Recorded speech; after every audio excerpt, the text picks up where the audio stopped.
Philip என்ன நினைத்துக் கொண்டிருந்தான் என்றால், இவன் அவர்களை மிரட்டியதால் அவர்கள் கோபம் கொண்டு அவனுடனான தொடர்பை முடித்துக் கொள்வார்கள் என்று தான் நினைத்துக் கொண்டிருந்தான்.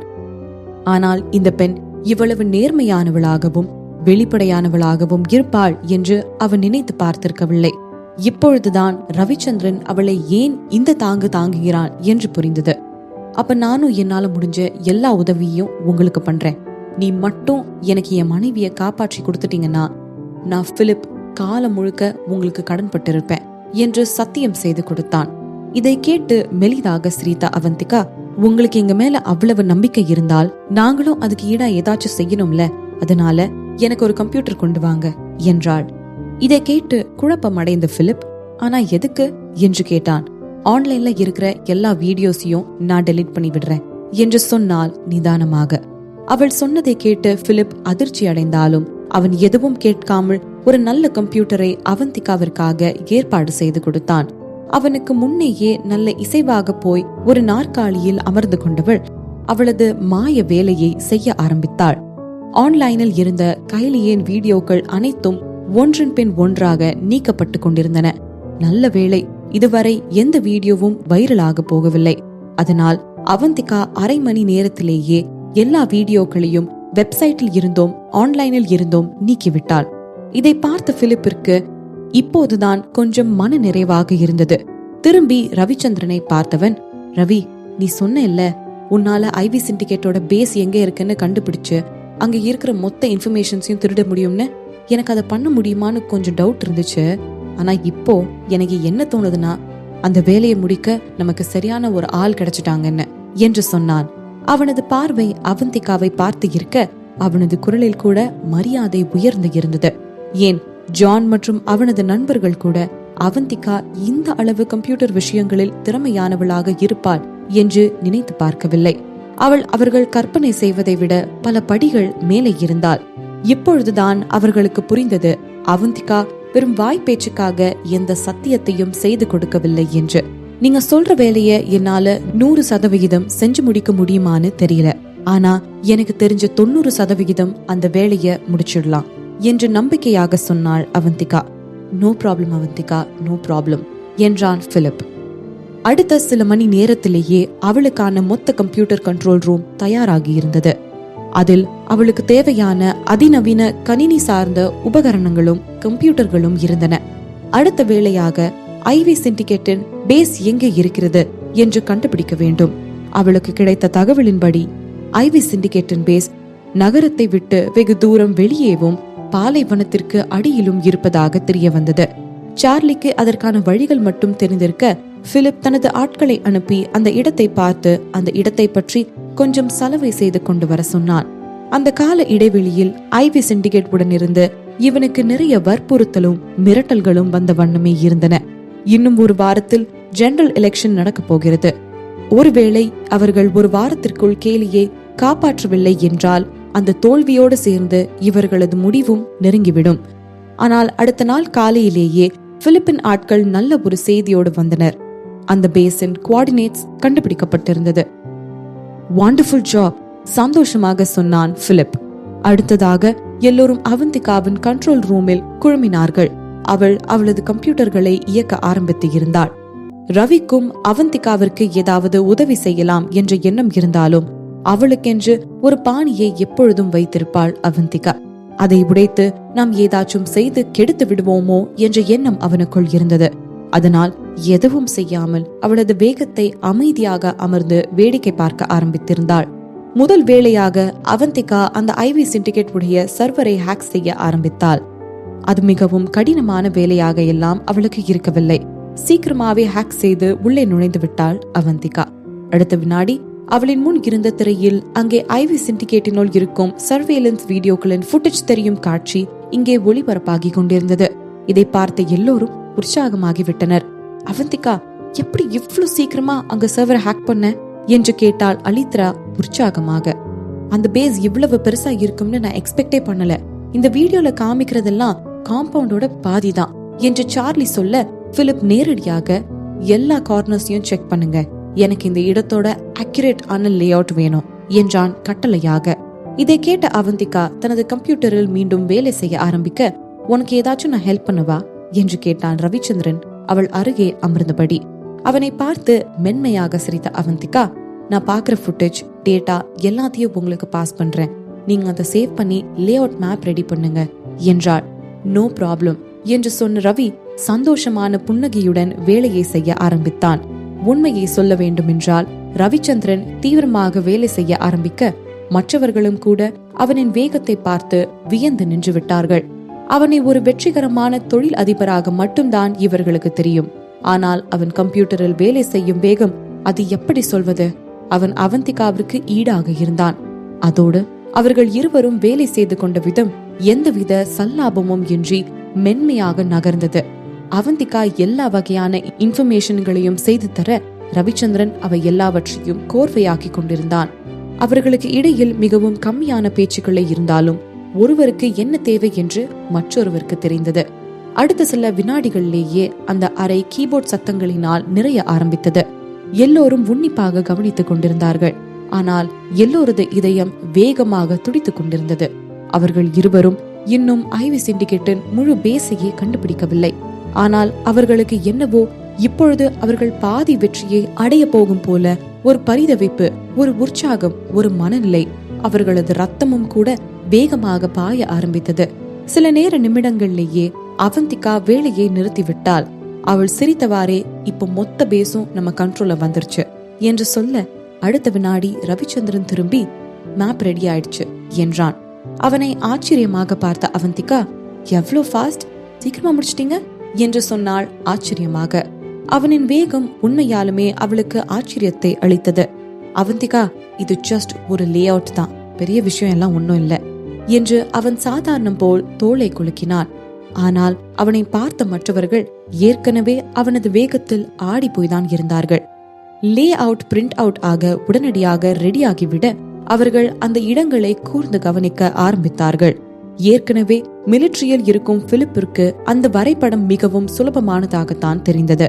அவரால் ஒவ்வொரு விஷயங்களையும் இடங்களையும் தனித்தனியாக பிரித்து அறிய முடிந்தது. ஆனால் இன்னும் அவர்கள் அவர்களது வேலையை ஆரம்பிப்பதற்கான நேரம் அமையவில்லை. ஏனென்றால் இப்பொழுது அவர்கள் கண்டுபிடித்திருக்கும் பேஸ் அவர்களது கிளைகளில் ஒன்றுதான், மொத்தமும் இல்லை. இதுல எதை அந்த பேஸ்னு உங்களால கண்டுபிடிக்க முடிஞ்சுதா? அவந்திகாவிடம் கேட்டான் பிலிப். கண்டுபிடிச்சிடலாம் ஜெனரல், ஆனா அதுக்கும் கண்டிப்பா கொஞ்சம் டைம் எடுக்கும். எப்படியும் 1 நாள் 2 நாள் கூட ஆகலாம் என்று அவந்திகா முகத்தை சுருக்கியபடி சொல்ல, அது ஒன்றும் அவ்வளவு பெரிய நேரமாக பிலிப்பிற்கு தெரியவில்லை. அதனால், பரவாயில்ல, நம்மளுக்கு இன்னும் கொஞ்சம் டைம் இருக்கு, நான் போய் கொஞ்சம் ஆட்களை ரெடி பண்றேன், நீங்க இருந்து தேவையான எல்லா விஷயமும் ரெடி பண்ணு. எல்லாம் ரெடியான உடனேயே நாம எல்லாரும் சேர்ந்து அவங்கள போய் அட்டாக் பண்ணலாம் என்று கோர்வையாக சொன்னான் பிலிப். ஓகே என்று தலையசைத்து அவந்திகா மீண்டும் தனது வேலையை தொடர ஆரம்பித்தாள். ஒரு வினாடி கூட வீணாக அவளுக்கு விருப்பமில்லை. அவர்களுக்கு நேரம் கடந்து போய்கொண்டே இருந்தது. அவள் இன்னும் வேகமாக செயல்பட வேண்டும். பிலிப்பும் கூட நேரத்தை வீணடிக்க விரும்பாமல் ரவியுடன் சேர்ந்து அவர்களது எதிரிகளை எதிர்ப்பதற்கான திட்டங்களை தீட்ட ஆரம்பித்து இருந்தான். முதல் வேலையாக கேலியை காப்பாற்ற வேண்டும். அவளை காப்பாற்றிவிட்ட பிறகு எல்லா வேலையும் சுலபமாக முடிந்துவிடும். நாளன்னைக்குதான் எலெக்ஷனுக்கான கேண்டிடேட் லிஸ்ட் அறிவிக்கிறதுக்கான கடைசி நாள். அதுக்கு முன்னாடி மெயின் பேஸையும் உடைச்சு நம்ம உள்ள போயாகணும் என்று ரவிச்சந்திரனிடம் சொல்லிக் கொண்டிருந்தான் பிலிப். இந்த விஷயத்தில் பிலிப் சொந்தமாக ஒரு திட்டத்தை கூட தீட்டியிருந்தான். இந்த கேண்டிடேட் லிஸ்ட் அறிவிக்கும் விஷயத்த எவ்வளவு முடியுமோ அவ்வளவு கடைசி வரையும் எடுத்துட்டு போக பாக்குறேன். நமக்கு நிறைய டைம் கிடைக்கிற மாதிரி நான் பாத்துக்கிறேன். கேண்டிடேட்கான கன்ஃபர்மேஷன் ஃபார்ம் கடைசி நேரத்துல சப்மிட் பண்ற மாதிரி நான் பாத்துக்கிறேன். அதனால நீங்க எல்லாம் வேலையில மும்முரமா இறங்கிருங்க என்றான் பிலிப். சரி, நாங்க எங்களால முடிஞ்ச அளவு பெஸ்ட் கொடுக்கிறோம். சீக்கிரமாவே அந்த மெயின் பேஸை கண்டுபிடிக்க ட்ரை பண்ணுவோம் என்றான் ரவிச்சந்திரன். அவந்திகா அந்த வேலையில் இறங்கி இருக்க அவளது வேலையில் பாதியை தனது தோள்களில் எடுத்து போட்டுக் கொண்டான் ரவிச்சந்திரன். இதுதான் முதல் முறையாக அவர்கள் இருவரும் சேர்ந்து ஒரு வேலையை செய்வது. ஆனால் அவர்களுக்குள் இயல்பாகவே ஒரு ஒற்றுமை இருந்தது. ரவிச்சந்திரன் ஏதாவது தப்பு செய்து விடுவானோ என்று அவந்திகாவும் பயப்படவில்லை. ரவிச்சந்திரனும் அவந்திகா ஏதாவது தவறாக செய்து விடுவாளோ என்று பயப்படவில்லை. இருவருக்கும் இருவர் மீது அதிகமான நம்பிக்கை இருந்தது. இருவரும் தீயாக வேலை பார்த்து கொண்டிருந்தார்கள். அவர்களை நம்பி இருக்கும் பிலிப்பை ஏமாற்றிவிடக் கூடாது என்ற எண்ணம் இருவருக்குள்ளும் இருந்தது. அந்த நாள் முழுக்க அவர்கள் இருவரும் கம்ப்யூட்டர் முன் அமர்ந்து இருந்தார்கள். உணவு கூட உண்ணவில்லை. அவர்களுக்கான உணவை எடுத்துக்கொண்டு வந்து கொண்டிருந்த அலித்ரா மிகவும் கவனமாக நடந்து வந்து கொண்டிருந்தாள்.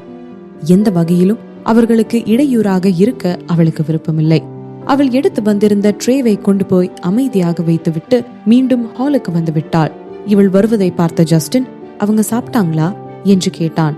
அதற்கு இடவலமாக தலையசைத்த அலித்ரா, இல்ல, அவங்க இன்னும் ஒர்க் பண்ணிட்டு தான் இருக்காங்க, எனக்கும் அவங்களை டிஸ்டர்ப் பண்ண விருப்பம் இல்ல என்று சொல்ல, அந்த நேரம் ஜான் தீவிரமாக கம்ப்யூட்டரில் கேம் விளையாடி கொண்டே, அப்ப விட்டுடு, அவங்களும் என்ன மாதிரி தான், நான் இந்த கேம்ல இவ்வளவு தீவிரமா இருக்கிற மாதிரி அவங்க 2 பேரும் வேலையில தீவிரமா இருக்காங்க, என்னால அவங்கள புரிஞ்சுக்க முடியுது என்று அவன் சொல்ல, அலித்ரா, ஜஸ்டின், வுல்ஃப் 3 பேருமே அவனுக்கு பின் நின்று கண்களை உருட்டினார்கள். உன்னோட சிச்சுவேஷனும் அவங்களோட சிச்சுவேஷனும் ஒன்னா என்று கேட்டான் வுல்ஃப். அவங்க எவ்வளவு முக்கியமான விஷயத்த பண்ணிட்டு இருக்காங்க, நீங்க ஜஸ்ட் கேம் விளையாடிட்டு இருக்க, அது 2ம் எப்படி சேம் ஆகும் என்று கோபமாக கேட்டான் ஜஸ்டின். இதை அவமானமாக நினைத்த ஜான் விளையாட்டில் இருந்து கவனம் சிதற அந்த விளையாட்டில் இருந்து தோற்று வெளியே வந்து விட்டான். இதில் கோபம் அடைந்த அவன், உங்களாலதான் நான் இந்த கேம்ல தோத்துட்டேன் என்று கோபமாக கத்தினான். எவ்வளவு லெவல்ஸ் பாஸ் ஆகி வந்து இருந்தேன்னு தெரியுமா? 100 லெவல்ஸ், மொத்தத்துல 80 கிராஸ் பண்ணிவிட்டேன். சரியா கேம் முடிய கொஞ்ச நேரம் இருக்கும்போது இப்படி பண்ணிட்டீங்களே என்று அவன் இன்னும் ஆத்திரம் தீராமல் கத்தி கொண்டிருக்க, அவனுக்கு எதிரே போய் அமர்ந்த அலித்ரா, இப்போதான் எனக்கு புரியுது நீ ஏன் இன்னும் சிங்கிளாவே இருக்கேன்னு என்று சொன்னாள்.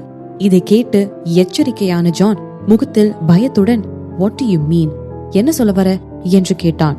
வுல்ஃபும் ஜஸ்டினும் கூட கொஞ்சம் தீவிரமான முகத்துடன் அவர்கள் அருகே வந்தனர். அவர்களுக்கும் ஏன் ஜான் இன்னும் சிங்கிளாகவே இருக்கிறான் என்ற விஷயம் தெரிய வேண்டியிருந்தது. இவர்களை பார்த்து ஒரு வில்லன்தனமான சிரிப்பை உதிர்த்த அலித்ரா, ஏன்னா மிஸ்டர் சந்திரன் கம்ப்யூட்டர் யூஸ் பண்ணி பணத்தை சம்பாதிக்கிறாரு, ஆனா நீ டைம் பாஸ் பண்ணிட்டு இருக்க கம்ப்யூட்டர் யூஸ் பண்ணி, சோ எல்லாரும் சொல்ற மாதிரிதான், நோ மணி நோ செக்ஸ் என்றால் திட்டவட்டமாக. இதை கேட்ட மற்ற 3 ஆண்களும் ஒருவரையொருவர் பார்த்து கொண்டனர். இரவு வானில் கவிழ்ந்து இருந்தது. அவந்திகாவும் ரவிச்சந்திரனும் இன்னுமே வேலை செய்து கொண்டிருந்தார்கள். மற்றவர்கள் எல்லாம் உறங்க சென்று இருந்தார்கள். ஆனால் இவர்களுக்கோ இன்னும் உடலில் உள்ள சக்தி குறைந்தாற் போல் தெரியவில்லை. அலித்ரா கொண்டு வந்து வைத்திருந்த உணவு கூட அப்படியேதான் இருந்தது. அவர்கள் இன்னும் ஒரு வாய் சாப்பிடக்கூட இல்லை. ரவிச்சந்திரன் அவந்திகா மீது கவலைப்பட்டு அவளை உறங்க சொல்லலாம் என்று நினைத்தாலும் அவந்திகா அதை ஏற்றுக்கொள்ள மாட்டாள் என்று அவனுக்கு தெரிந்து இருக்கவே அவனும் அவளோடு சேர்ந்து வேலையை பார்த்து கொண்டிருந்தான். இன்னும் சில மணி நேரங்கள் போயிருக்க ஒரு வழியாக ஐவி சிண்டிகேட்டின் மெயின் பேஸை அவந்திகா கண்டுபிடித்திருந்தாள். கண்டுபிடிச்சிட்டேன் என்று சப்தமாக ஆனந்தத்தில் கத்தினாள் அவந்திகா. கம்ப்யூட்டர் திரையை குனிந்து பார்த்த ரவிச்சந்திரன், கடைசியில கண்டுபிடிச்சிட்டியே என்றான் சந்தோஷமாக. ஆமா என்று சந்தோஷமாக தலையசைத்த அவந்திகா, சரி இப்போ அடுத்து அவங்களோட சர்வரை ஹேக் பண்ண ஆரம்பிக்கிறேன் என்றாள். இல்லடி, அது நாளைக்கு பாத்துக்கலாம், நீ இன்னும் சாப்பிட கூட இல்ல, நீ இப்பதான் கொஞ்சம் கொஞ்சமா ரிகவர் ஆயிட்டு வந்துட்டு இருக்க, சோ உனக்கு ரெஸ்ட் எடுக்க வேணும், தேவையில்லாம ஸ்ட்ரெஸ் பண்ணிக்காதடி என்றான். அவந்திகாவிற்கும் அதுவே சரி என்று தோன்றியது. ஆல்ரைட், நம்ம போய் ரெஸ்ட் எடுக்கலாம், நீங்க இன்னும் சாப்பிடல தானே, போய் சாப்பிட்டு போய் ரெஸ்ட் எடுங்க என்று சொன்னவள் நகர போக அவளை பிடித்து இழுத்த ரவிச்சந்திரன், இப்பவே ரொம்ப லேட் ஆயிடுச்சு, நாமளே கிச்சன் போய் நம்மளுக்கு தேவையான ஏதாவது செஞ்சு சாப்பிடலாம் என்றான், வேறு யாரையும் தொந்தரவு செய்யாத நோக்கத்துடன். பிலிப்பின் அந்த வீட்டில் விளக்குகள் எல்லாம் இருந்து கொண்டே இருந்தாலும் எல்லோரும் உறங்கிக் கொண்டுதான் இருந்தனர், இவர்களை தவிர. இவர்கள் சென்று ஃப்ரிட்ஜை திறந்து அங்கு நிறைய உணவு சமைத்து வைத்திருக்கப்பட்டிருந்தன. எல்லாம் இவர்களுக்காகத்தான். அவற்றை எடுத்து சூடுபடுத்தி 2 தட்டுகளில் போட்டு ரவிச்சந்திரன் அவந்திகாவுக்கு கொடுத்தபடி அவர்களது திட்டங்கள் பற்றி பேச ஆரம்பித்தான். சாப்பிட்டு முடிச்சுட்டு நான் மறுபடியும் கம்ப்யூட்டர் ரூம்ல போய் ஒர்க் பண்ணலாம்னு நினைக்கிறேன் என்று அவந்திகா சொல்ல, அதையெல்லாம் காது கேட்காதது போல் அமர்ந்து கொண்டிருந்த ரவிச்சந்திரன், இந்த ஜூஸ் சாப்பிடு என்றான் அவனது கைகளில் பிடித்தபடி. எந்தவித மறுப்பும் இன்றி அதை குடிக்க ஆரம்பித்தாள் அவந்திகா. அவந்திகா முழு கிளாஸையும் குடிக்கும் முன்பே தூக்கத்தில் அவளது கண்கள் சொருக ஆரம்பித்தன. தட்டை கீழே வைத்த ரவிச்சந்திரன் அவந்திகாவை கையில் ஏந்தி கொண்டான். அந்த நிமிடம் முழு தூக்கமும் போய்விட, என்ன பண்றீங்க என்று கேட்டாள் அவந்திகா. ஒழுங்கா தூங்கு, மத்த வேலையெல்லாம் நம்ம நாளைக்கு பாத்துக்கலாம் என்று ரவிச்சந்திரன் சொல்ல, ஆனா என்று ஆரம்பிக்க போனவளை, எனக்கு தூக்கம் வருது, நானும் தான் உன் கூட வரேன் தூங்க என்று விட்டான். அவள் சொல்ல வந்தது என்ன, இவன் சொல்லிக் கொண்டிருப்பது என்ன? கீழே இறக்கி விடுங்கள் என்று சொல்லத்தானே அவள் வந்தாள்.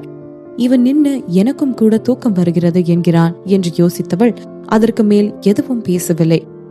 கிறுக்கு சென்று அவளை படுக்க வைத்தவன் அவளது கால்களில் இருந்த ஷூவை அகற்ற ஆரம்பித்தான். இதையெல்லாம் அமைதியாக பார்த்து கொண்டிருந்த அவந்திகாவின் மனதில் பல வகையான உணர்ச்சிகள் வந்து போய்கொண்டு இருந்த வண்ணம் இருந்தன. அவளது ஷூக்களை கழட்டிவிட்டு ரவிச்சந்திரன் இயல்பாக வந்து அவள் அருகில் படுத்துக் கொண்டான்.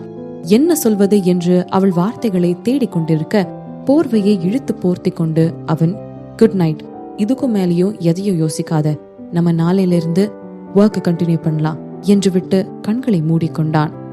அவனுக்கு அருகில் படுத்திருந்த அவந்திகா அவனை சில நிமிட நேரம் வெறித்தாள். அதன் பின் அவள் உறங்க ஆரம்பித்தாள். அவர்களுக்கு இடையேயான விவாகரத்தின் பின் அவர்கள் சந்திப்பார்கள் என்று கூட அவந்திகா நினைத்து பார்த்திருக்கவில்லை. ஆனால் கதை வேறு மாதிரி போகிறதே. அவர்கள் விவாகரத்திற்கு பின் கடந்த சில மாதங்களில் நடந்த நிகழ்வுகளை இருவருமே நினைத்து கூட பார்த்திருக்கவில்லை. அந்த இருளில் அவந்திகாவின் நினைவுகளும் சேர்ந்து நகர ஆரம்பித்தது.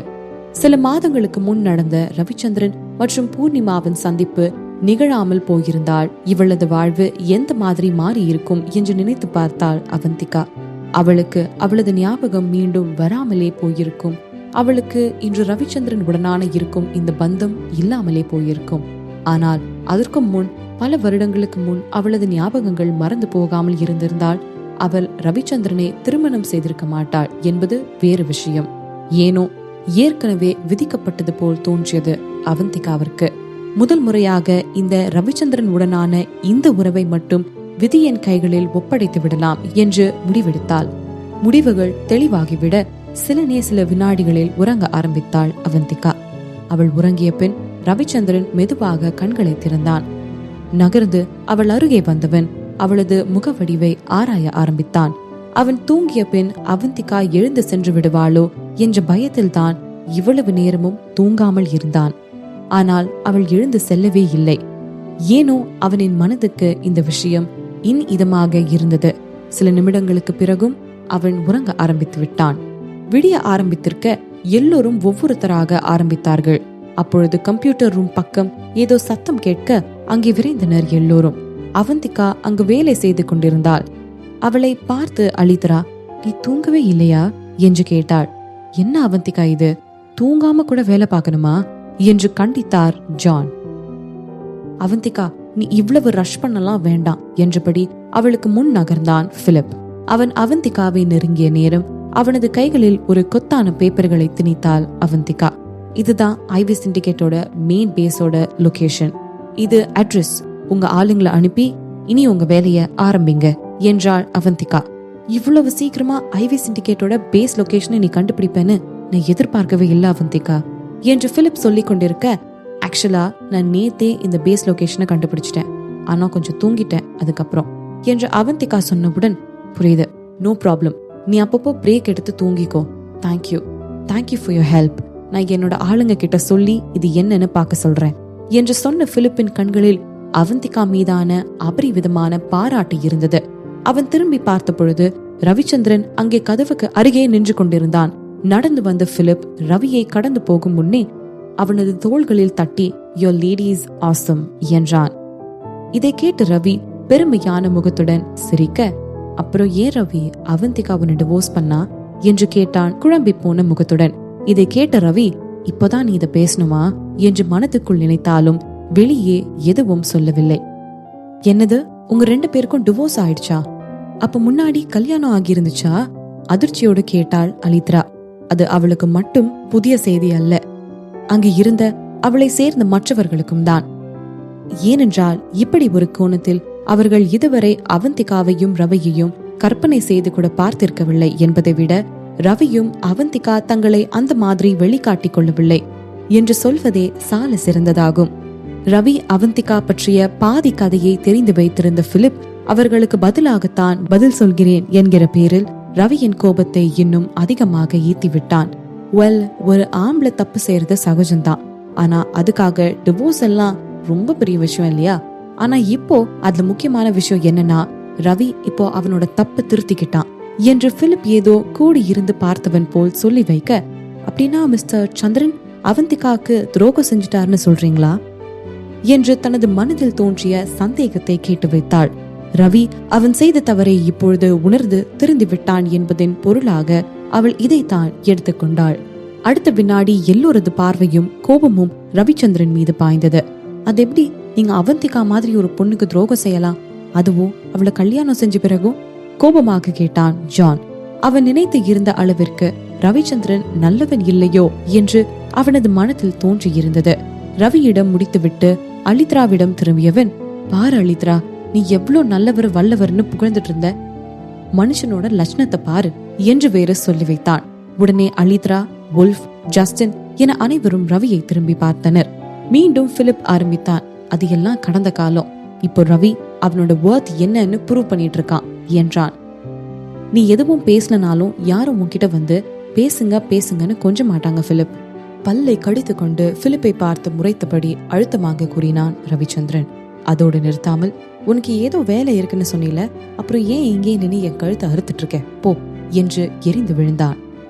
பிலிப் மட்டும் அவனது பேச்சை நிறுத்திவிட்டு அங்கே இருந்து கிளம்பவில்லை என்றால் அவனது முகரை பேந்து போவது நிச்சயம். ஆனால் பிலிப்பின் முகத்திலோ குழப்பம் பரவி இருந்தது. நான் ஏதாச்சும் தப்பா சொல்லிட்டுனா என்ன என்று யோசித்தவனுக்கு ஒன்றும் புரியவில்லை. ஆனால் ரவியிடம் இருந்து வெளிவந்து கொண்டிருந்த உஷ்ணத்தை உணர்ந்தவன் எதுவும் பேசாமல் அங்கிருந்து நடையை கட்டிவிட்டான். சரி, நான் கிளம்புறேன், இதா வேணும்னா கால் பண்ணு என்று சொல்லிவிட்டு வேறு சென்றான். ஒரு தலைவலி முடிந்து விட்டது என்று திரும்பினால் அங்கு ஒரு பட்டாளமே ரவிக்கு தலைவலியை கிளப்பிவிடும் நோக்கத்தோடு காத்து கொண்டிருந்தது. ஒழுங்கா உண்மை என்னன்னு சொல்லுங்க ரவிச்சந்திரன், நீங்க அவந்திகா விஷயத்துல ஏதாச்சும் தப்பு பண்ணீங்களா என்று ஜான் கேட்க, அலித்ராவும் மற்றவர்களும் ரவியை விரித்து கொண்டு இருந்தனர். அப்படியே சொல்லலாம், நான் அவந்திகாவை ஒரு வகையில ஏமாத்தினேன் தான் ஒத்துக்கொண்டான் ரவிச்சந்திரன். எவ்வளவு தைரியம் இருந்தா அவந்திகாவுக்கே துரோகம் செஞ்சிருப்ப, உனக்கு இன்னைக்கு ஒரு நல்ல பாடத்தை கத்துக் கொடுக்காம விட மாட்டேன் என்றபடி கை முஷ்டியை இறுக்கிக் கொண்டு பாய்ந்து வந்த ஜானின் கை அந்தரத்தில் தொங்கிக் கொண்டிருந்தது. ரவிச்சந்திரனின் பிடியில் தன் கையை உருவ ஜான் எத்தனை முயற்சி செய்தாலும் அது மட்டுமே நடக்கவில்லை. இவன் இத்தனை பலவானாக இருப்பான் என்று ஜான் எதிர்பார்த்து இருக்கவில்லை. நான் ஒரு தப்பு பண்ணி இருக்கலாம், ஆனா அதுக்கு நீ எனக்கு பாடம் கத்துக் கொடுக்கணும்னு எந்த அவசியமும் இல்ல. அதோட நான் தப்பே பண்ணி இருந்தாலும் இனி உனக்கு எந்த வாய்ப்பும் கிடைக்கும்னு நினைக்காத ஜான். ஏன்னா எனக்கும் அவளுக்கும் ஆல்ரெடி குழந்தை இருக்கு, அவனுக்கு இப்போ 4 வயசாகுது என்று ரவிச்சந்திரன் ஜானை முறைத்து கொண்டே சொல்ல, ஜானும் மற்றவர்களும் அவர்கள் இப்பொழுது அறிந்த புதிய செய்தியில் அதிர்ச்சியாகிவிட்டனர். அவர்கள் இருவருக்கும் குழந்தை வேறு இருக்கிறதா? பை த வே, நான் உண்மையாலுமே அவந்திகாவுக்கு ஏதாச்சும் துரோகம் செஞ்சிருந்தா அவ மறுபடியும் என்ன அவளை நெருங்க விட்டிருப்பாளா பாயிண்டாக கேட்டான் ரவிச்சந்திரன். உடனே அங்கு இருந்தவர்களின் முகத்தில் ஒரு சுவாரஸ்யம்.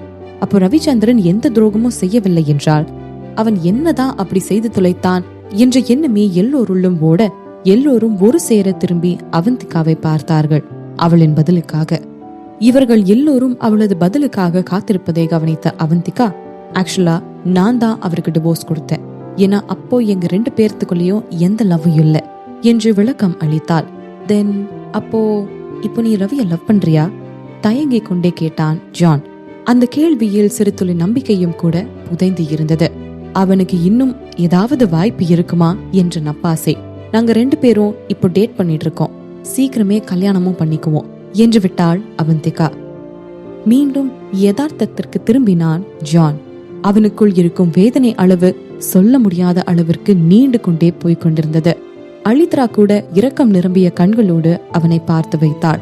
மீண்டும் அவந்திகா தனது வேலையை தொடர ஆரம்பித்து இருக்க, நாங்க கண்டிப்பா மறுபடியும் கல்யாணம் பண்ணிப்போம் கணீரென வெளிவந்தது ரவிச்சந்திரனின் குரல். இதை கேட்ட அவந்திகா சட்டென்று திரும்பி பார்க்க இருவரது பார்வைகளும் முட்டி மோதிக்கொண்டன. அந்த நேரம் அவந்திகாவை பார்த்து கண்ணடித்து வைத்தான் ரவிச்சந்திரன். அவந்திகா அவர்களது உறவில் இத்தனை தீவிரமாக இருப்பாள் என்று அவன் எதிர்பார்த்து இருந்திருக்கவில்லை என்றுதான் சொல்ல வேண்டும். சீக்கிரமாகவே அவள் சொன்ன டேட்டிங் ஸ்டேட்டஸை கப்பிள் ஸ்டேட்டஸாக மாற்ற வேண்டும் என்று நினைத்து கொண்டான். நீங்க இப்படி சொல்வீங்கன்னு நானும் எதிர்பார்த்தேன் என்றாள் அவந்திகா. பின்ன நான் சொல்லாம இருப்பேனா? இப்போ இந்த நிமிஷம் உன்னை கல்யாணம் பண்ணிக்குவோம், நான் தயார்தான் என்று ரவி உணர்வு பூர்வமாக சொல்ல, அப்போ நாம இன்னும் வேற வேற பேஜஸ்ல தான் இருக்கோம், இப்பயே கல்யாணம் பண்ணிக்கணும்னு எனக்கு எந்த ஆசையும் இல்ல என்று அவந்திகா சொல்ல, நோ வரிஸ், சீக்கிரமாவே நாம 2 பேரும் ஒரே பேஜுக்கு வருவோம், நம்பிக்கையோடு சொன்னான் ரவிச்சந்திரன். ரவிச்சந்திரனின் வார்த்தைகளில் அத்தனை நம்பிக்கை இருந்தன. இன்னும் சொல்ல போனால் அவனுக்கு அவன் மீதான நம்பிக்கை அதிகமாக இருந்தது. அவனது காதல் மீதான நம்பிக்கை அதிகமாக இருந்தது. அந்த உலகில் உள்ள வேறு யாராலும் அவன் அளவிற்கு அவந்திகாவை விரும்ப முடியாது என்று அவன் உறுதியாக நம்பினான். அவனது எண்ண ஓட்டங்களை புரிந்து கொண்ட அவந்திகாவின் முகத்தில் கூட ஒரு புன்னகை வந்து அமர்ந்தது. சரி வாங்க, வேலையை பார்க்கலாம். இப்போ நான் அவங்களோட சிஸ்டமை ஹேக் பண்ண போறேன் என்றாள். ஆல்ரைட் என்று ரவிச்சந்திரன் அவனது வேலையை ஆரம்பித்தான். அவந்திகா அந்த ஐவி சிண்டிகேட்டின் சிஸ்டமை ஹேக் செய்தாள். அதன் பிறகே அவர்களது எத்தனை பெரிய ஆர்கனைசேஷன் என்றே அவர்களுக்கு புரிய ஆரம்பித்தது. அவர்களின் பேஸ் மட்டுமே ஏதோ அரண்மனை போல இருந்தது. அதுவும் அங்கு இருந்த எல்லா பொருட்களிலும் நவீனம், துப்பாக்கியில் ஆரம்பித்து எல்லாமும், ஒவ்வொரு கதவிலும் ஃபேஸ் ரெகக்னிஷன் இருந்தது. ஏன் அவந்திகா கூட வெகுவாக கவனமாக இருந்தே அந்த சிஸ்டமை ஹேக் செய்தாள். அவள் ஒரு சிறிய தவறு செய்துவிட்டாள் என்றாலும் மொத்தமும் பாழாகிவிடும். திரையை பார்த்து கொண்டிருந்த ரவிச்சந்திரன் எதையோ பார்த்து விட்டது போல திரையையே வெறித்து பார்த்து கொண்டிருந்தான். இது என்ன, இந்த பேஸ் இவ்ளோ பெருசா இருக்கு என்று கேட்டான். அவளுக்குமே மலைப்பாகத்தான் இருந்தது. அங்கு சர்வேலன்ஸ் மட்டுமே வெகு நாட்கள் தேவைப்படும் போலவே என்று யோசித்தது அவளது மனது. இதுதான் ஐவி சிண்டிகேட்டோட மெயின் பேஸா? அதிர்ச்சியோடு கேட்டுக்கொண்டே உள்ளே நுழைந்தான் பிலிப். ஆமா, இதுதான் அந்த ஆர்கனைசேஷனோட ஹார்ட் என்றாள் அவந்திகா. அங்கு இருந்த அதிநவீன பொருட்களும் மிலிட்டரி உபகரணங்களும் எண்ண முடியா ஆட்களின் எண்ணிக்கையும் பிலிப்பின் முகத்தை சுருங்க செய்தன. இந்த பேச நம்ம கண்டிப்பா அழிச்சே ஆகணும், இது எல்லாம் நாட்டுக்கே சாபம் என்று அறிவித்தான் பிலிப். அவந்திகா அந்த பேஸை கண்டுபிடித்த பொழுதே அவர்களுக்கு தேவையான எல்லா விஷயங்களையும் திரட்டி இருக்க முடியும் தான். ஆனால் எந்த தவறையும் செய்து மாட்டிக்கொள்ள கூடாது என்ற காரணத்திற்காகத்தான் அமைதியாக இருந்தாள். யாரும் பார்க்கும் முன்பு அங்கு இருக்கும் அந்த ஆர்கனைசேஷன் சம்பந்தப்பட்ட எல்லா தகவல்களையும் திருடியாக வேண்டும். உனக்கு எவ்வளவு டைம் வேணும் அவந்திகா என்று கேட்டான் பிலிப். எனக்கு சரியா தெரியல, மேபி 1 or 2 days.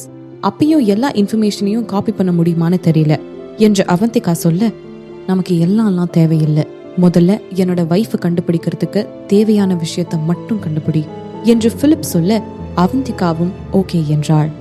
பிலிப் கூறவில்லை என்றாலும் அவனுடைய வைஃபை கண்டுபிடித்து காப்பாற்றுவதுதான் முதல் வேலையாகும்.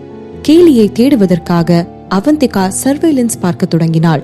இந்த பேஸிற்கு செல்ல தனது ஆட்களை அனுப்பிவிட்டு பிலிப் தனது வீட்டை விட்டு வெளியே செல்ல நினைத்தான். ஆனால் தன்னுடைய மனைவியை அவந்திகா விரைவில் கண்டுபிடித்து விடுவாள் என்ற நம்பிக்கையில் பதட்டத்துடன் திரையை உற்று பார்த்து கொண்டிருந்தான். இருந்தாலும் அந்த பேஸ் உடைய டிஃபென்ஸ் சிஸ்டமானது உண்மையில் ரொம்ப பவர்ஃபுல்லா இருந்தது. அவந்திகா ஒவ்வொரு புதிய பகுதிக்கு செல்லும் போதெல்லாம் சிஸ்டமை மீண்டும் ஹேக் செய்ய வேண்டி இருந்தது. அதனால் அவர்களுக்கு நேரம் அதிகம் இழுத்தது. பிலிப் கண் இமைக்காமல் சிஸ்டமை பார்த்து கொண்டிருந்தான். அந்த நேரம் திடீரென்று அவனுடைய போன் ஒலித்தது. அவன் அதிர்ந்து போய் அவனுடைய போனை எடுத்தான். அதில் அவனை அழைத்திருந்தது ஆலியா. அவன் மிகுந்த கோபத்துடன் எடுத்தான். இவன் ஏதும் பேசுவதற்கு முன்பே ஆலியாவின் குரல் மறுமுனையில் இருந்து வந்தது. பிலிப், நீ என்ன டிசிஷன் எடுத்திருக்க? எலெக்ஷன் லிஸ்ட் நாளைக்கு அனௌன்ஸ் பண்ண போறாங்க. நீ இப்போ ரெஜிஸ்டர் பண்ணலனா உனக்கு ஃபியூச்சர்ல எந்த சான்ஸும் கிடைக்காது. நிச்சயமாக நீ எந்த டிசிஷனும் எடுக்கிறதுக்கு முன்னாடி நல்லா யோசிச்சுக்கோ. உன்னோட கையில தான் கேலியோட லைஃப் இருக்கு. நீ எதுவும் தப்பான டிசிஷன் எடுத்தா அவளுக்கு என்ன வேணாலும் நடக்கலாம். அதுக்கு என்னால கேரண்டி கொடுக்க முடியாது. இதை கேட்டு கொண்டிருந்த பிலிப்புக்கு கோபம் அதிகமானது. நீ இதை சொல்லதான் எனக்கு போன் பண்ணியா என்று கேட்டான். அஃப்கோர்ஸ், கண்டிப்பா, இதுக்குதான் நான் கால் பண்ணேன். நீ மறந்துட கூடாதுல்ல. அதுவும் இல்லாம நான் உனக்காக ஸ்டேட் ஹால்ல வெயிட் பண்ணிட்டு இருக்கேன். என்ன ரொம்ப நேரம் காக்க வச்சிடாம சீக்கிரம் வந்துடு, சரியா என்று சொல்லிவிட்டு ஆலியா போனை கட் செய்தாள். அவள் கட் செய்த நேரம் பிலிப்பும் உடனே கட் செய்தான். அவனுடைய கண்கள் சிஸ்டத்தை கவனித்துக் கொண்டிருந்த ரவியை நோக்கி சென்றது. ரவி, எனக்கு இப்ப போன் பண்ணது அந்த ஆலியா தான். நான் இன்னைக்குள்ள முடிவை எடுத்தே ஆகணும்னு சொல்லிட்டா. அதுவும் இல்லாம எனக்காக ஸ்டேட் ஹால்ல வெயிட் பண்ணிட்டு இருப்பா. இப்ப நான் என்ன பண்றது? எனக்கு ஒன்னும் புரியலையே என்று கத்தினான். இவன் நடந்து கொள்வதை பார்த்த ரவி, கொஞ்சம் பொறுமையா இரு பிலிப். உன்னோட வைஃப் அங்க எந்த இடத்துல இருக்கான்னு கண்டுபிடிக்க முடியல, சீக்கிரம் கண்டுபிடிச்சிடலாம் என்று ரவி சமாதானப்படுத்தினான். பிலிப்பால் எந்த டிசிஷனும் எடுக்க முடியவில்லை. கேலி பாதுகாப்பாக இருந்தால் அவனால் ஒரு நல்ல முடிவை எடுக்க முடியும். பிலிப் ஆர்வத்துடன் அவந்திகா பக்கம் திரும்பினான். அவந்திகா, அவ அங்க இருக்கான்னு ஏதாவது கொஞ்சமாச்சு க்ளூ கிடைச்சதா இல்லையா என்றான். அவந்திகா அவன் கேட்டதுக்கு எந்த பதிலும் சொல்லவில்லை. ஆனால் அவள் வேலையில் ஆழ்ந்து கவனம் செலுத்தினாள். அவள் பல சர்வேலன்ஸ் கேமராக்களை தாண்டி வந்து கொண்டிருந்தாள். அவளுடைய கைகள் கீபோர்டில் மின்னல் வேகத்தில் டைப் செய்து கொண்டிருந்தது. ஒவ்வொரு சர்வேலன்ஸ் பாயிண்டிலும் பூந்து வந்து கொண்டிருந்தாள். அந்த அதிரடியான வேட்டைக்கு பிறகு அவளுடைய கை திடீரென்று நின்றது. அவந்திகா ஸ்கிரீனை உற்று பார்த்து கொண்டிருந்தாள். நான் கீழே கண்டுபிடிச்சிட்டேன் என்று ஆர்வமாக கத்தினாள். இப்போதுதான் அவள் அப்பாடா என்று நிம்மதி பெருமூச்சு விட்டாள். அவந்திகாவின் குரலை கேட்ட பிலிப்பும் ரவியும் அவளை நோக்கி வேகமாக வந்தனர். பிலிப் நன்றாக கண்களை அகலப்படுத்தி ஸ்கிரீனை பார்த்தான். கேலி ஒரு சிறிய அறைக்குள் அடைக்கப்பட்டு இருந்தாள். ஒரு மூலையில் பந்து போல சுருண்டு படுத்து கிடந்தாள். தனது வைஃபின் நிலையை பார்த்த பிலிப்பின் இதயம் வலியால் துடித்தது. அவர்கள் அனைவரையும் இப்போது கொன்றுவிட வேண்டும் என்று வெறி வந்தது. என்னோட வைஃபை எந்த நிலைமையில வச்சிருக்கானுங்க? என்னால அவளை இப்படி பார்க்க முடியல. இந்த உலகத்திலேயே ரொம்ப தளராத நம்பிக்கை இருக்கிறவ அவ மட்டும்தான். ஆனா இப்போ அவளை பாருங்க, உயிரே இல்லாத பொம்மை மாதிரி கிடக்கா. கேலிய ஐவி சிண்டிகேட் ஆளுங்க கடத்திட்டு போய் கிட்டத்தட்ட 1 வருஷம் ஆயிடுச்சு என்று கதறினான். பிலிப் நீண்ட காலமாக அவனுடைய வைஃபை பார்க்கவில்லை. அந்த காலத்தில் அவளுடைய வாழ்க்கை எப்படி இருந்தது என்று அவன் நினைத்து பார்க்க துணியவில்லை. உண்மை என்னவென்றால் அவன் நினைத்து பார்த்ததை விட மோசமானது என்று அவனுக்கு தெரியாது. நாம கூடிய சீக்கிரமே அவளை காப்பாத்திடலாம். இப்ப நீங்க பண்ண வேண்டியதெல்லாம் நீங்க கோஆபரேட் பண்ண தயாரா இருக்கேன்னு அவகிட்ட சொல்றதுதான். இத முதல்ல செய்யுங்க என்று அவந்திகா அவனிடம் தெளிவாக கூறினாள். அவனுடைய வேதனையான எண்ணங்களில் இருந்து அவளுடைய இந்த வார்த்தையானது வெளிப்பட்டது. நீ சொல்றது சரிதான் அவந்திகா என்று பிலிப்பின் தோற்றம் மிகவும் கோபமானது. அவன் ரவியை பார்த்து, ரவி, நான் இப்ப ஸ்டேட் ஹாலுக்கு போறேன். கொஞ்ச நாளைக்கு என்னால அங்கிருந்து வெளியே வர முடியாது. உங்களையும் என்னால கான்டாக்ட் பண்ண முடியாது. இந்த ஆபரேஷன்ல எந்த ஹெல்ப்பும் பண்ண முடியாது. நான் போறேன்.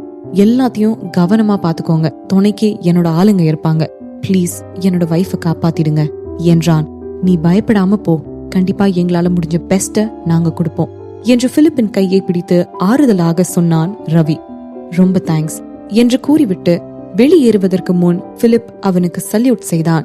அவன் வரப்போகும் எலெக்ஷனுக்கு தயாராவதற்காக ஸ்டேட் ஹாலுக்கு புறப்பட்டான். இவனுடைய மனைவி மற்றும் காங்கோவின் தலையெழுத்து இரண்டும் ஒரே நிலையில் தான் இருந்தது. தனது சாய்ஸ் சரியானதா இல்லையா என்பது அவருக்கு தெரியாது.